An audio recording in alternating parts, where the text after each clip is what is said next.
அருட்பெருஞ்சோதி அருட்பெருஞ்சோதி தனிப்பெரும் கருணை அருட்பெருஞ்சோதி. எல்லா உயிர்களும் இன்புற்று வாழ்க, வள்ளல் மலரடி வாழ்க வாழ்க, கொல்லா விரதம் குவளை எல்லாம் ஓங்குக, நல்லோ நினைத்த நலம் பெறுக, நன்றி நினைத்து எல்லோரும் வாழ்க இசைந்தே.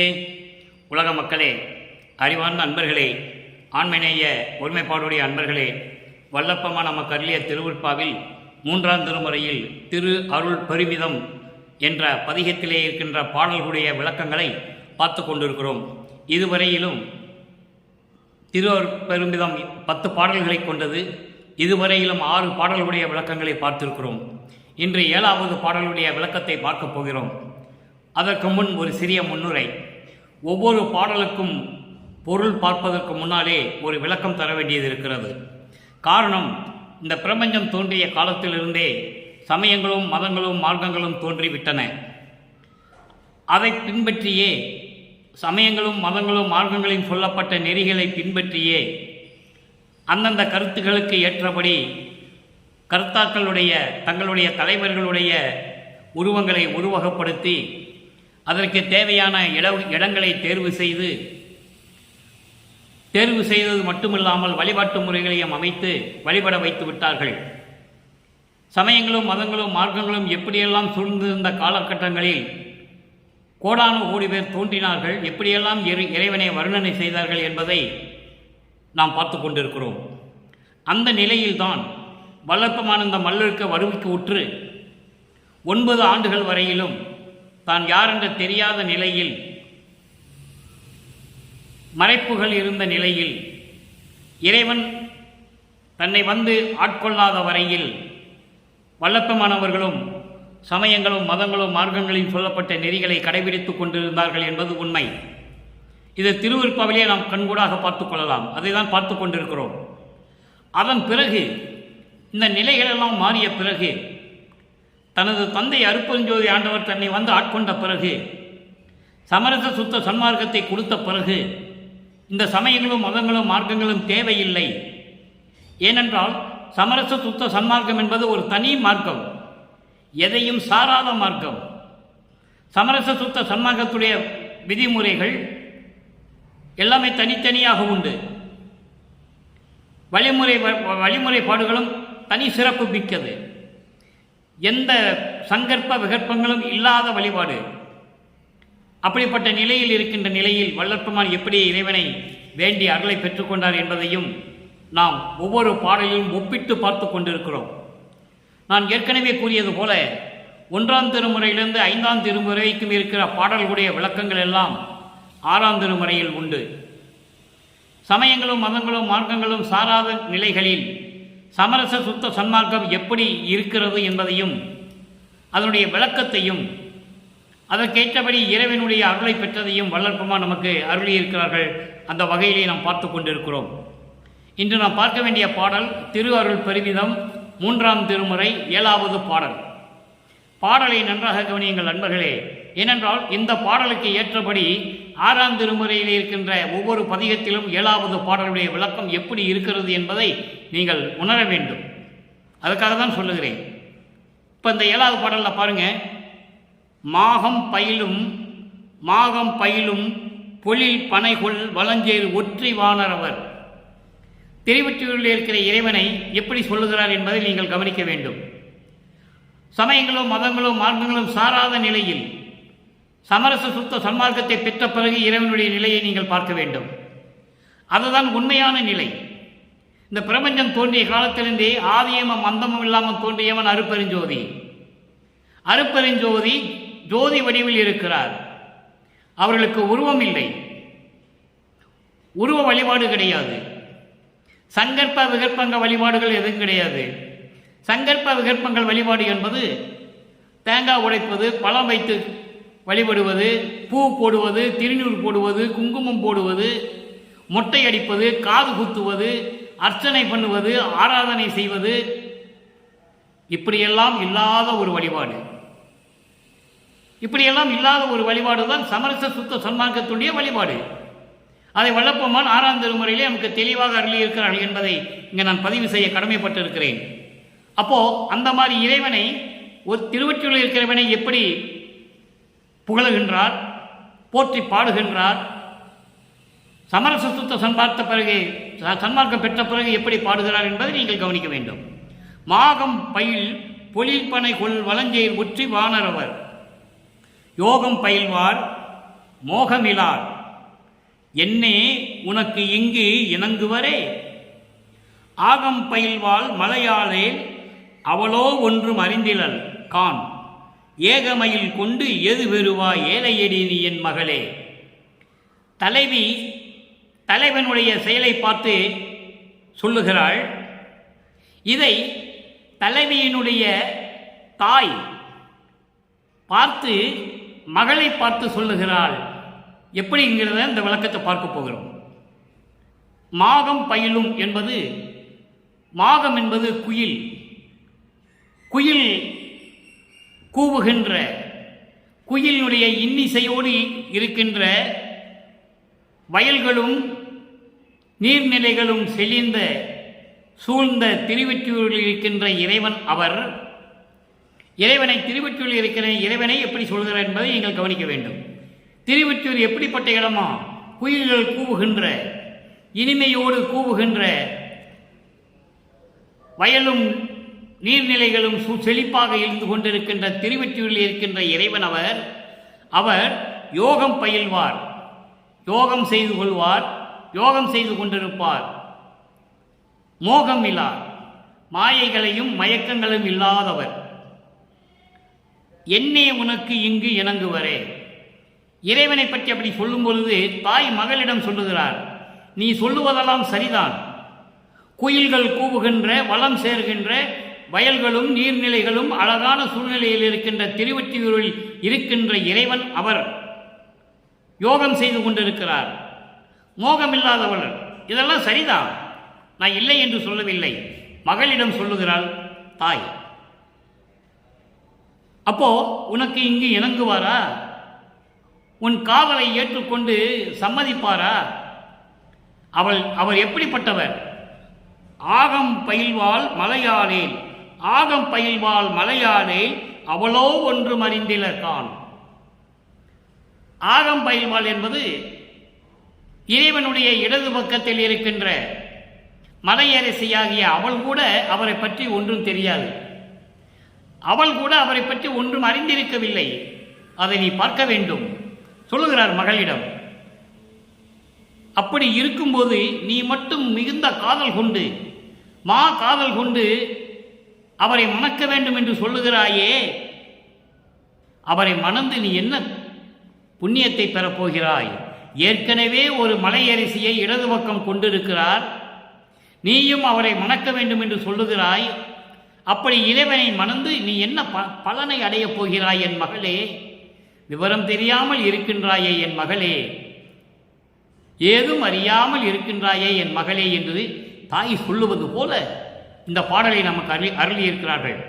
பாடலுடைய மைய கருத்து என்னவென்றால், திருவெற்றியூரிலே, அதாவது குயில்கள் கூவி இசைத்து கொண்டிருக்கின்ற வயல்களும் நீர்நிலைகளும் சூழ்ந்து அழகோடு திகழ்ந்து கொடுக்கின்ற திருவெற்றியூரில் இருக்கின்ற இறைவன் யோக நிலையில் இருக்கின்றார். அவர் மாயைகளையும் மயக்கங்களையும் நீக்கி இருக்கின்றவர். அவரை இடது பக்கம் உமையாலை வைத்துக் கொண்டிருப்பவர். இப்படிப்பட்டவரை நீ காதல் கொண்டு என்ன வாழ்க்கையிலே என்ன பலனை பெறப் போகிறாய் என்று சொல்லுகிறார். அப்போ சமரச சுத்த சன்மார்க்கத்தை பெற்ற பிறகு எப்படி பலன்களை எல்லாம் பெற்றார் என்பதை சொல்ல வேண்டும். இந்த பாடலிலே எப்படி பலனை பெறப் போகிறாய் என்று மட்டும்தான் சொல்லுவார். அன்பர்களை, ஏற்கனவே நான் கூறியது போல பாடல்களின் விளக்கம் மட்டும் கூறுவதற்கு 15 நிமிடத்திலிருந்து 20 நிமிடம் போதுமானதுதான், இல்லை என்று சொல்லவில்லை. ஆனால் இந்த பாடலுடைய உட்கருத்துக்களுக்கு தேவையான கருத்துக்களை நம் மக்களுக்கு தெரியப்படுத்த வேண்டும். அது இந்த வள்ளலார் மொழியினுடைய கடமையாகும். அதற்காகவே இறைவனை கொண்டவர். ஆக இப்போ இந்த பாடலில் இருக்கிற பதவுரை, மாகம் பயிலும் என்பது குயில்கள் கூவுகின்ற, ஆகம் பயில்வாள் என்பது ஏற்கனவே கூறுவது போல இறைவனுடைய இடது பக்கத்திலே இருக்கின்ற உமையாள். அவளுக்கு கூட இறைவனை பற்றி தெரியாது. அப்படி இருக்கும்போது மிகுந்த காதல் கொண்டு, காதல் கொண்டு அவனை மணந்து கொள்ள வேண்டும் என்று நினைக்கிறாயே, அதனால் நீ என்ன பயனை பெறப் போகிறாய் என் மகளே, விவரம் தெரியாத மகளாக இருக்கிறாயே என்று சொல்லி இந்த பாடலை நமக்கு அருளி இருக்கிறார்கள். இப்போ இந்த பாடலுடைய விளக்கத்தை பார்க்க போகிறோம். கோர்வையாக சொல்லுகிறேன். அதன் பிறகு இந்த பாடலில் கூறப்பட்ட நிலைகளுக்கெல்லாம் சமரச சுத்த சன்மார்க்கத்தை பெற்ற பிறகு, தனது தந்தை அருட்பெருஞ்சோதி ஆண்டவர் இறைவனை ஆட்கொண்ட பிறகு, ஆதியும் அந்தமெல்லாம் தோன்றிய இறைவன் அருட்பெருஞ்சோதி, இறைவன் ஒருவன்தான். உலகில் இந்த பிரபஞ்சத்தில் தோன்றியவர்கள் மாறி மாறி மாறி மாறி பெயரை மாற்றிக் கொண்டிருந்தார்கள். அவ்வளவுதான். பெயரை அவர்கள் இஷ்டத்துக்கு பெயர்களை வைத்து அழைத்துக் கொண்டிருந்தார்கள். இதுதான் நிலை. இந்த பாடலுடைய விளக்கம் பாருங்க. குயில்கள் கூவும் அழகான வயல்கள் சூழ்ந்த வளமுடன் திகழும் திருவெற்றியூரில் இருக்கும் இறைவன் அவர் யோகங்களெல்லாம் செய்வார். மாயைகளையும் மயக்கங்களையும் நீக்கியவர். அப்படிப்பட்டவர் உன்னை திருமணம் செய்து கொள்ள சம்மதிப்பாரா? உனது கோரிக்கைகளையும் விண்ணப்பங்களையும் ஏற்றுக்கொள்ளுவாரா? நல்லா கவனிச்சுட்டே வரணும். நீங்கள் இதனுடைய உட்கருத்து அதான். இப்படிப்பட்ட இறைவனை மீது நீ கால் கொண்டாயே, நீ கூறுகின்ற கோரிக்கைகளையும் முறையீடுகளையும் ஏற்றுக்கொண்டு உனக்கு அருளை கொடுத்து உன்னை ஏற்றுக்கொள்ளுவாரா என்பதுதான் பொருள். அப்படிப்பட்ட இறைவன் தனது இடது பக்கத்திலே மலையரசியை வைத்துக்கொண்டு, மலையரசி உமையாள், மலை அரசி என்பவள் உமையாள், அதான் மலையாறையில் என்று சொல்லுகிறார்.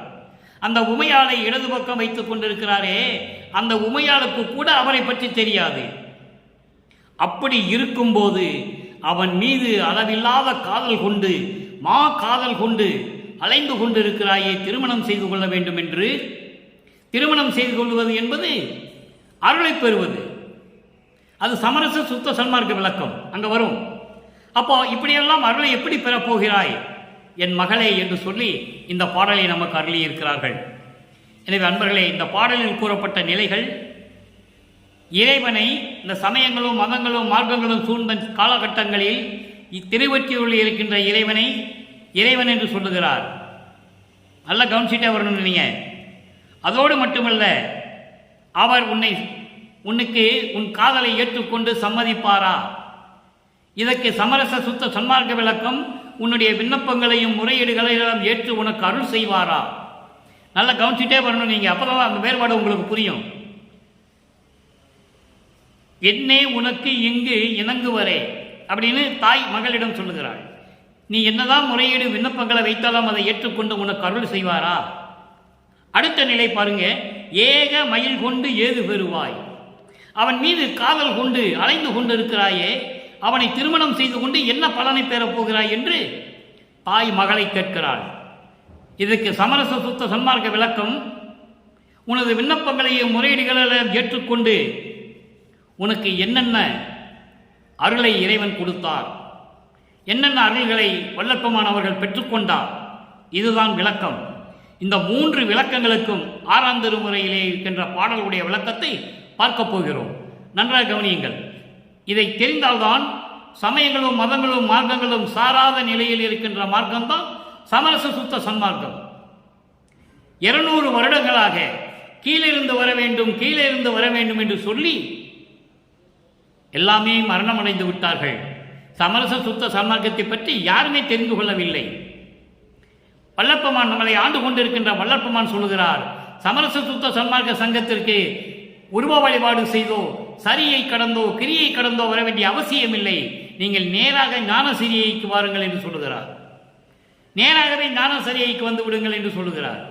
நீங்கள் நல்லா புரிஞ்சுக்கணும். அதனால் மனதில் இருக்கின்ற நிலையை மக்களை நீங்கள் மாற்றிக்கொள்ள வேண்டும். உருவங்களை வழிபாடு செய்து சமரச சுத்த சன்மார்க்க வர வேண்டிய அவசியம் இல்லை, தேவையும் இல்லை என்று நமது இறைவன் சொல்லுகிறார். இப்போ இதனுடைய விளக்கத்தை பார்க்க போகிறோம். 6ஆம் திருமுறை 75வது பதிகம் நற்றாய் கூறல். ஒரு நல்ல தாய் மகளிடம் எப்படி சொல்லுகிறாள்? நாம் ஏற்கனவே இன்னைக்கு பார்த்த 7வது பாடலிலே தாய் எப்படி மகளிடம் சொல்லுகிறார் என்பதை விளக்கத்தை பார்த்து விட்டோம்.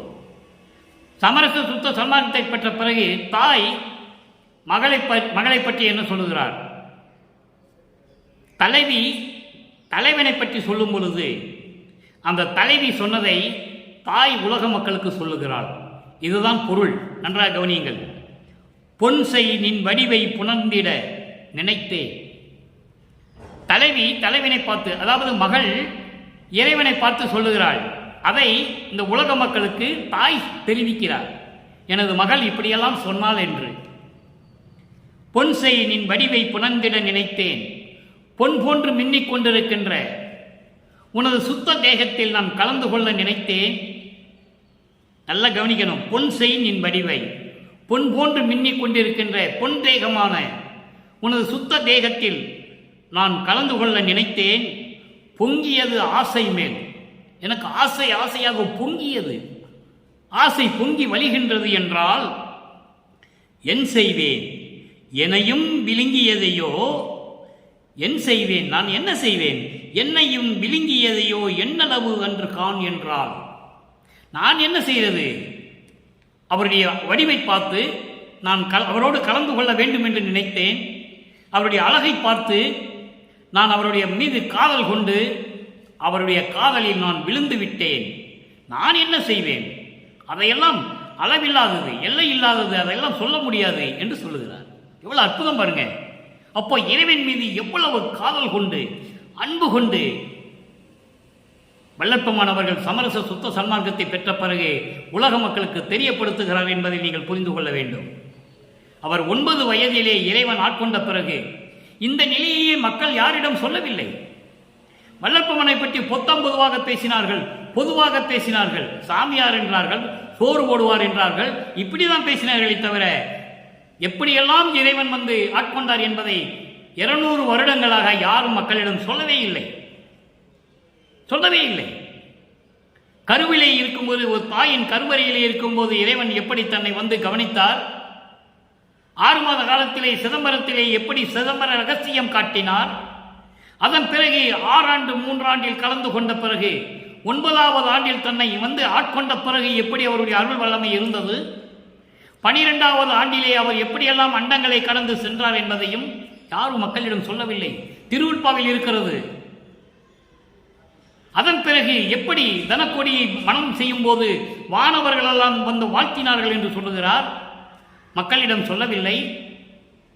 அன்று முதல் இரவிலே 2 குதிரை மாட்டின தேரோட வந்து அருப்பெருஞ்சோதி ஆண்டவரும் என் தந்தை அருப்பெருஞ்சோதி ஆண்டவரும் தாய் சிவகாமி வள்ளியும் வந்து என்னை தேரில் வைத்து கொஞ்சி குலாவி அழைத்து சென்றார்கள் என்று சொல்லுகிறார். யாரும் மக்களிடம் சொல்லவில்லை. இங்க பாருங்க, அந்த நிலைகளெல்லாம் பெரிய நிலைகள். என்னளவு என்று காண என்றால் கொன் செய்யும் உலகர், நல்லா கவனிக்கணும், கொன் செய்யும் உலகர் என்னையும் உனது குறிப்பையும் குறித்திலார் என்றால், குறித்திலார் என்பது அவர்களால் அறிந்து கொள்ள முடியவில்லை. கொன் செய்யும் உலகர், குற்றங்களையும் தீமைகளையும் கொடுமைகளையும் செய்து கொண்டிருக்கின்ற இந்த உலக மக்கள் சமயங்களிலும் மதங்களிலும் மார்க்கங்களிலும் நின்று கொண்டு உண்மை கடவுள் யார் என்று அறியாது இருந்து கொண்டிருக்கிறார்கள். அதான் விளக்கம் இது. அதனால தான் சொல்லிக் கொண்டிருக்கிறேன். அதான் குறித்திலார் என்று சொல்லுகிறார். நீதான் கடவுள் என்று யாரும் நினைத்துக் கொள்ளவில்லை. அதோடு மட்டுமல்ல, என்னையும் யாரோ என்று நினைத்துக் கொண்டிருக்கிறார்கள் இந்த உலக மக்கள். தெளிவாக சொல்லுகிறார். அன்பர்களே, நன்றாக கவனிச்சுக்கிட்டே வரணும். நீங்க கொன் செய்யும் உலகர் என்னையும் உனது குறிப்பையும் உனது எண்ணங்களையும் உனது அருளாற்றல்களையும் அவர்களால் அறிந்து கொள்ள முடியவில்லை. நான் யார் என்ற நிலையை கூட அவரால் அறிந்து கொள்ள முடியவில்லை. நான் உன் மகன் அல்லவா, என்னை ஈண்டெடுத்த தாய் அல்லவா, ஆன்ற சன்மார்க்கம் அணிபெற என்னைத்தான் ஈன்று அமுதளித்த இனிய தாய் அல்லவா நீ. அகவலிலே சொல்லுகிறார். நீயே என் தந்த அருளுடையாய் என்னை நேர்ந்து பெற்ற தாயை என்று சொல்லுகிறார் 1ஆம் திருமுறையிலே. என்னையும் எம்மையும் என்னை விட்டு இறையும் பிரியாது அம்மையும் அப்பனுமாம் அருப்பெருஞ்சோதி என்று சொல்லுகிறார் அகவலிலே.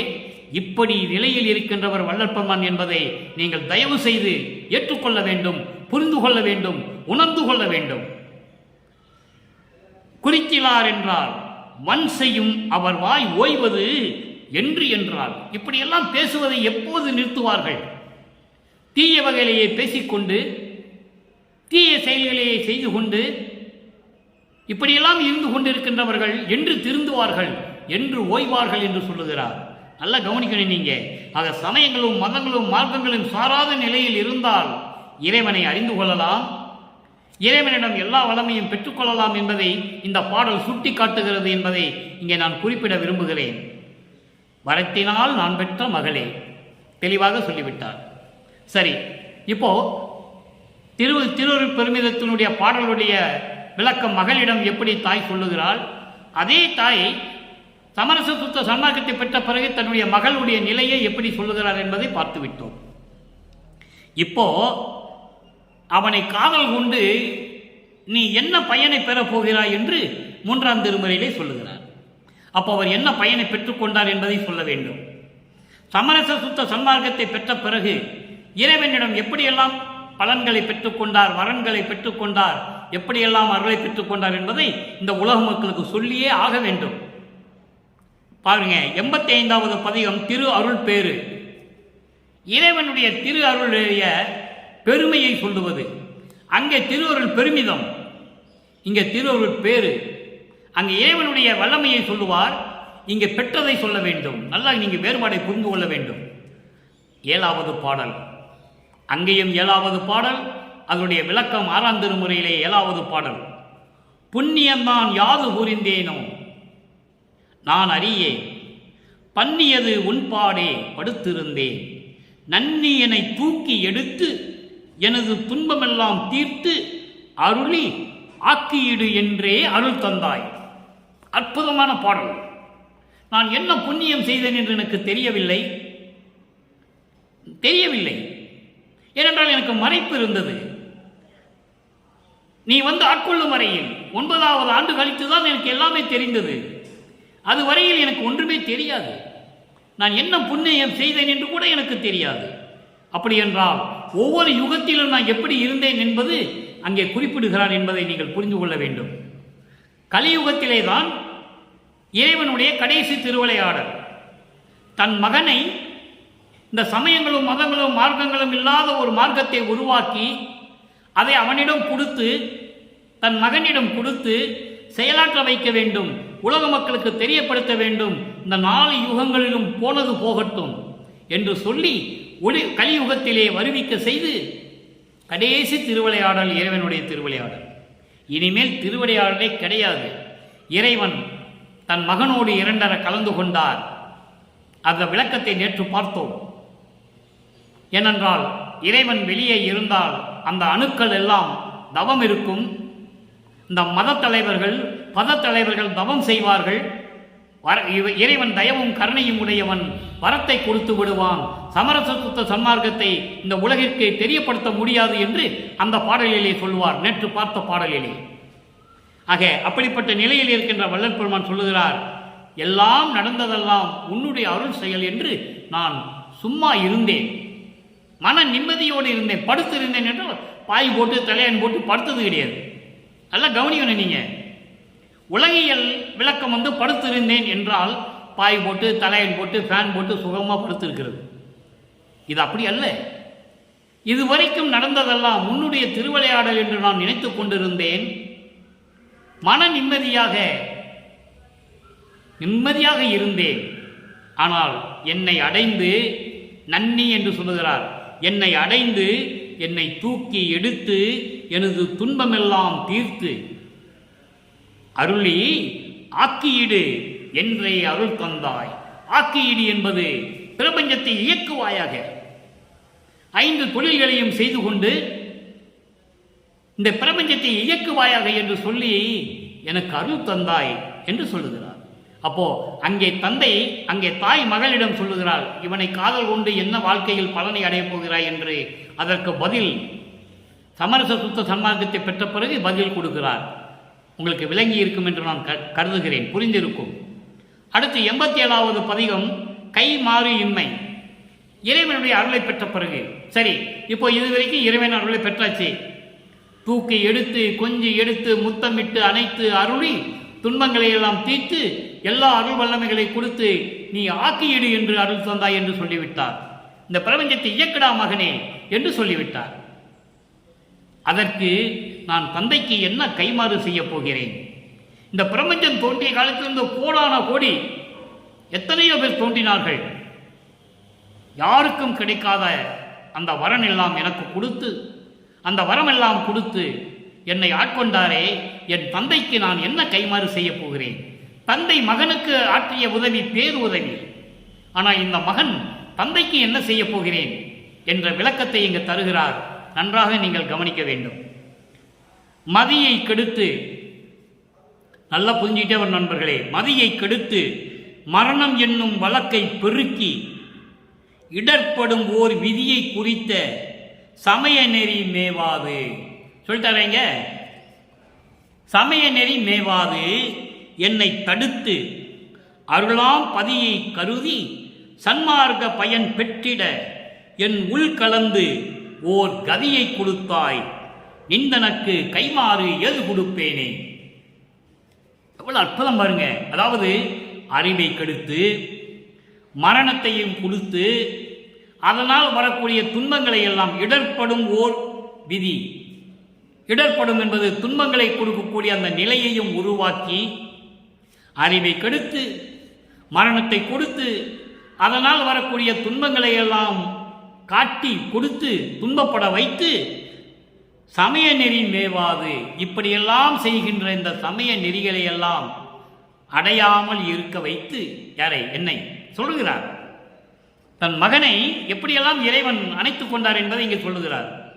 இந்த சமய நெறியெல்லாம், இப்படியெல்லாம் கொடுக்கக்கூடிய இந்த சமய நெறிகளை எல்லாம் நான் அடையாத வகையில் என்னை தடுத்து அருளாம் பதியை கருதி, அருளாம் அருள் என்ற ஒரு இடத்தை எனக்கு கொடுத்து, பதி என்பது இங்கே இடம், அருள் என்ற ஒரு சிம்மாசனத்தை, ஒரு இருக்கையை எனக்கு கொடுத்து சன்மார்க்க பயன் பெற்றிட, சமரச சுத்த சன்மார்க்க பலன்களை எல்லாம் பெற்றிட என் உள் கலந்து, என் உள்ளத்திலே கலந்து ஓர் கதியை கொடுத்தாய்.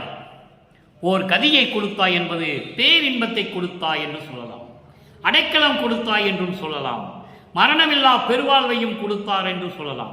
ஏனால் இங்கே சமய நெறிகள் எல்லாம் மரணத்தை கொடுத்து கொண்டிருக்கின்றன என்று சொல்லும் பொழுது இங்கே கதியை மரணமில்லா பெருவாழ்வில் என்னை வைத்தாய் என்று சொல்லுவதுதான் சரியாக இருக்கும் என்று இந்த அடியேன் கருதினால் அதை தான் சொல்லுகிறேன். அடைக்கலம் கொடுத்தாய் என்று சொல்லலாம், பேரின்பத்தை கொடுத்தாய் என்றும் சொல்லலாம், மரணமில்லா பெருவாழ்வையும் கொடுத்து என்னை நிலைத்து நிறுத்தி வைத்திருக்கிறாய் என்றும் சொல்லலாம். நிந்தனக்கு கைமாறு ஏது கொடுப்பேனே என்று சொல்லுகிறார். அடுத்து 88வது பதிகம். அன்பர்களே, 7ஆம் பாடலிலே திருவருட்பெருமிதம் 3ஆம் திருமுறையிலே இன்று நாம் பார்த்த 7ஆம் பாடலில் இருக்கின்ற அந்த 3 நிலைகளுக்கும் விளக்கம் சொல்ல வேண்டியிருக்கிறது.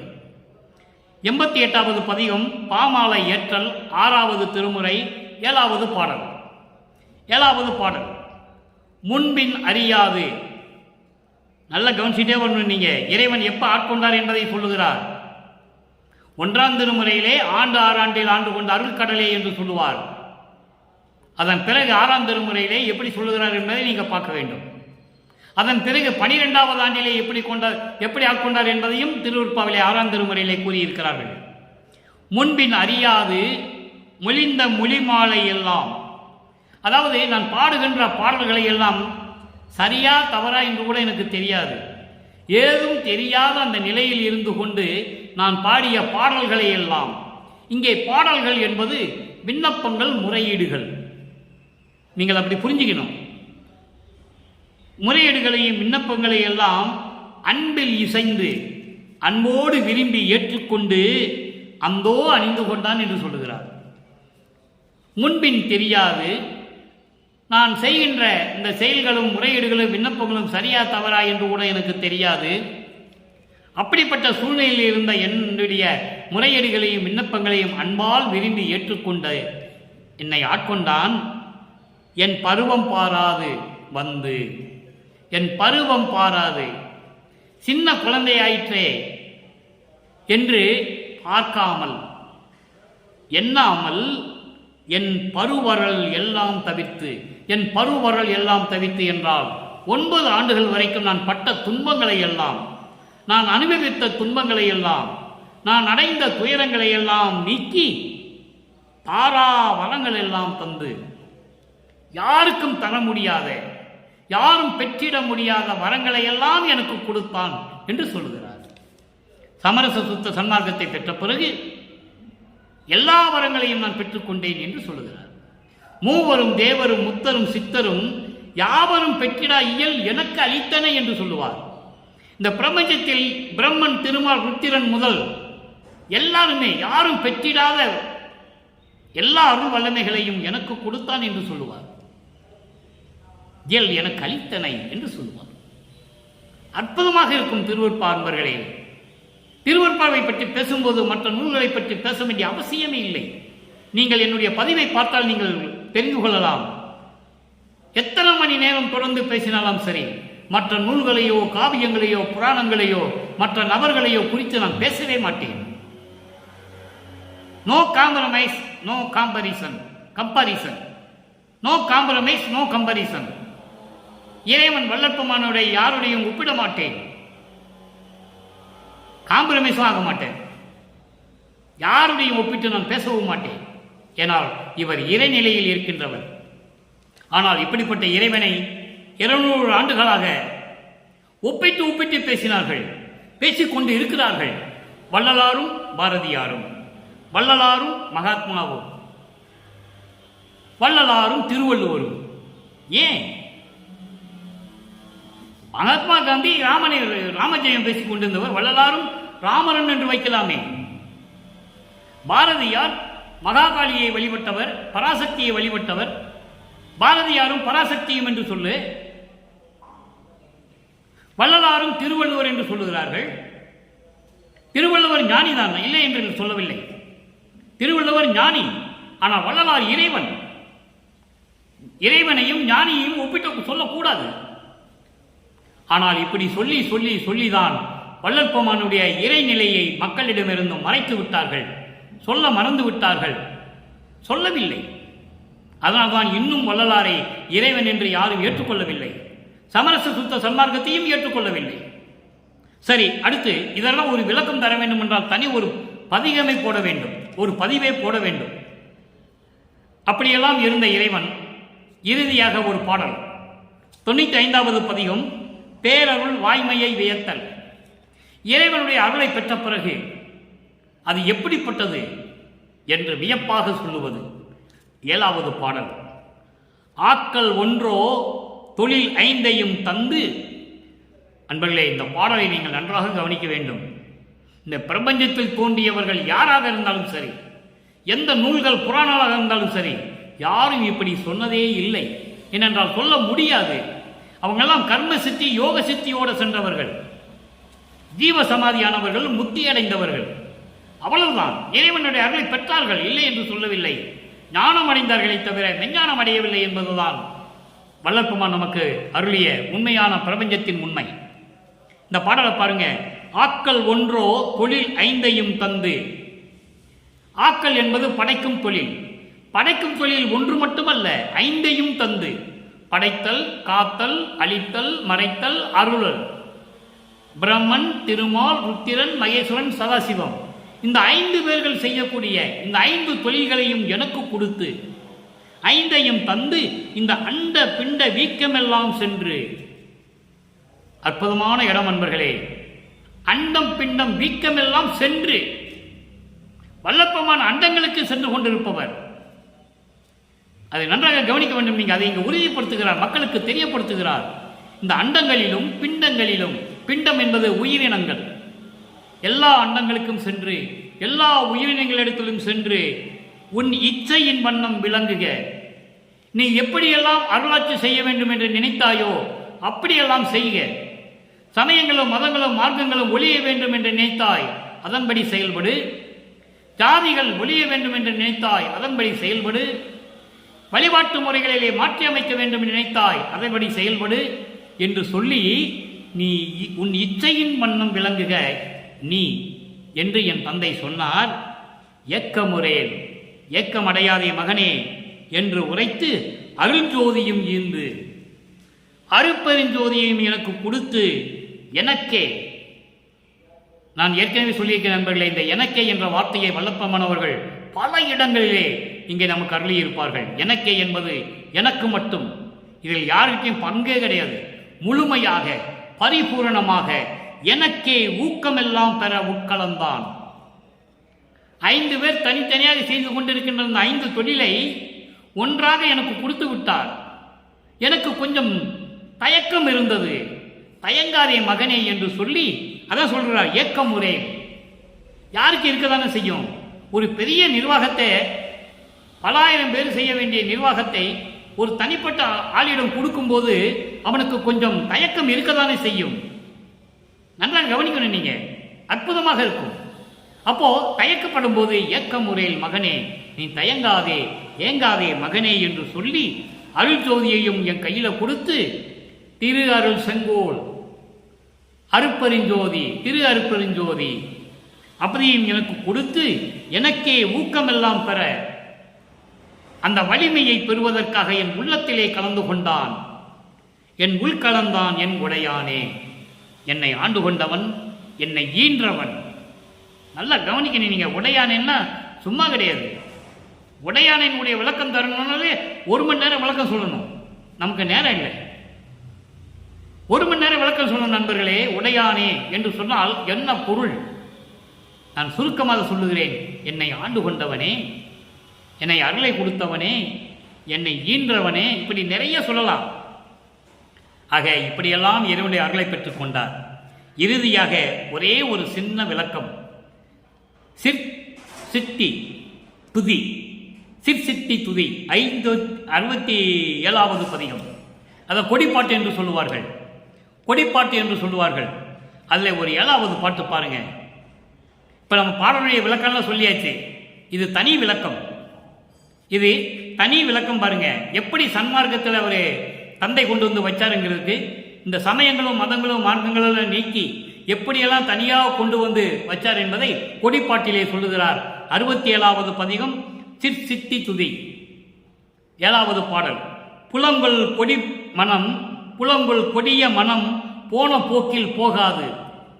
அதாவது சமயங்களிலும் மதங்களிலும் மார்க்கங்களிலும் சார்ந்திருந்த காலகட்டங்களில் நான் அந்த நேரங்களில் அந்த காலகட்டங்களில் எனது மனம், கொடிய மனம் போன போக்கில் போகாமல், அந்த சமய நெறிகளையும் மத நெறிகளையும் மார்க்க நெறிகளையும் பின்பற்றாமல், என் மனம் போனபடி போகாமல் தடுத்து நிறுத்தி என்னை மீட்டு நலங்குள் கருணை சன்மார்க்க நாட்டில் விடுத்த நற்கொடியே, சமரச சுத்த சன்மார்க்க நெறியில் என்னை நிலைநிறுத்திய, நன்மைகளை தரக்கூடிய, நல்ல நெறிகளை தரக்கூடிய சமரச சுத்த சன்மார்க்க நெறிகளினுடைய வழியிலே, அதான் நாட்டில் என்று சொல்லுகிறார், நிலைநிறுத்திய நற்கொடியே, வளம் கொள் ஞான சித்தி எல்லாம் வயங்கும் விளங்கும் மணிமன்றில் குளம் கொள் கொடியே. இது ஒரே வார்த்தை. அதாவது வலிமை உள்ள அருள் வல்லமை படைத்த ஞான சித்தியெல்லாம் கொண்ட மணிமன்றிலே விளங்கிக் கொண்டிருக்கின்ற குளம் கொள் கொடியே, சமரச சுத்த சன்மார்க்க கொடியே, மெஞ்ஞான கொடியே. பாருங்க, நான் ஏற்கனவே சொல்லியிருக்கேன், ஞானம் வேறு மெஞ்ஞானம் வேறு. ஞானத்தை பெற்றவர்கள் கோடான கோடி பேர்கள். மெஞ்ஞானம் கொண்டவர்கள் யார்? வல்லப்பெருமான் ஒருவர் தான். மெஞ்ஞான கொடியே அடியேற்கு அருள்கவே என்று சொல்லி நாம் கொடியிடம், சமரச சுத்த சன்மார்க்க கொடியிடம், இறைவனிடம் எப்படியெல்லாம் சொல்ல வேண்டும் என்பதை இந்த பாடலிலே நாம் கருதியிருக்கிறார்கள். அடியேற்கு அருள்கவே. ஆக அன்பர்களே, இன்று நாம் பார்த்த 7வது பாடலுடைய விளக்கம் உங்களுக்கு புரிந்திருக்கும் என்று நான் கருதுகிறேன். எனவே அன்பர்களே, யார் சொல்லையும் கேளாதீர்கள். சமரச சுத்த சன்மார்க்கத்துக்கு வர வேண்டும் என்றால் கீழிருந்துதான் வர வேண்டும் என்று யாராவது சொன்னால், இல்லையப்பா, என் தந்தையை வல்லற்பெருமான் நேரடியாகவே என்னை வர சொல்லிவிட்டார், நான் ஞானசரியை எடுத்துக்கொண்டு நேராக என்னை வர சொல்லிவிட்டார் வடலூருக்கு என்று சொல்லி இங்கே வந்து விடுங்கள். போக வேண்டாம், வேறு இடங்களுக்கெல்லாம் போக வேண்டாம். வல்லற்பெருமானே சொல்லுகிறார், நேரடியாக சமரச சுத்த சன்மார்க்கத்துக்கு வந்து விடலாம் என்று சொல்லுகிறார். அதற்கு ஒரே ஒரு வழிதான், சமரச சுத்த சன்மார்க்க சத்திய நெறியை கடைபிடிக்க வேண்டும், கொலையும் புலையும் தவிர்க்க வேண்டும். அதனால்தான் சத்திய ஞான சபையிலே கொலையும் புலையும் தவிர்த்தவர்கள் மட்டும் உள்ளே புக வேண்டும் என்று சொன்னார். அவனுக்கு தான் இறைவனுடைய அருள் கிடைக்கும் என்று சொன்னார். ஆகவே அன்பர்களே, நீங்கள் சமரச சுத்த சன்மார்க்க சங்கத்திற்கு நேரடியாக வாருங்கள். எந்த கோயிலுக்கும் சென்று வர வேண்டிய அவசியமே இல்லை. அதை நீங்கள் புரிந்து கொள்ள வேண்டும். அப்படிப்பட்ட இறைவனை நீங்களும் வணங்கி அருட்பெருஞ்சோதி அருட்பெருஞ்சோதி தனிப்பெருங்கருணை அருட்பெருஞ்சோதி என்ற மகாமந்திரத்தை உச்சரித்து இறைவனுடைய அருளையும் பொருளையும் பெற்று நீங்கள் மனைவி, பிள்ளைகள், உறவினர்கள், உற்றார்கள், உறவினர்கள் எல்லோரோடும் நோயின்றி வாழ நீங்கள் இறைவனுடைய அருளை பெற வேண்டும். தயவோடும் கருணையோடும் இந்த வள்ளலார் மொழியன் விடைபெறுகிறேன். மீண்டும் நாளை சந்திப்போம். நன்றி, வணக்கம். அருட்பெருஞ்சோதி அருட்பெருஞ்சோதி தனிப்பெரும் கருணை அருட்பெருஞ்சோதி.